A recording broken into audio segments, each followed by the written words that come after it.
Hello everyone, কেমন আছো তোমরা সকলে? আশা করি তোমরা সকলে খুব ভালো আছো। আমিও খুব ভালো আছি। তো কথা মতো আমি ওই দীঘা সায়েন্স সিটি মিউজিয়ামের দেখো পার্ট 2 নিয়ে চলে এলাম।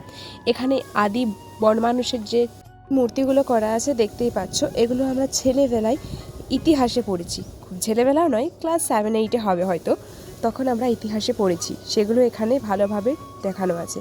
আরও বিভিন্ন রকমের ছবি, মাছ, আরও অনেক প্রজাতির পাখি, পশু সমস্ত কিছু এখানে আছে।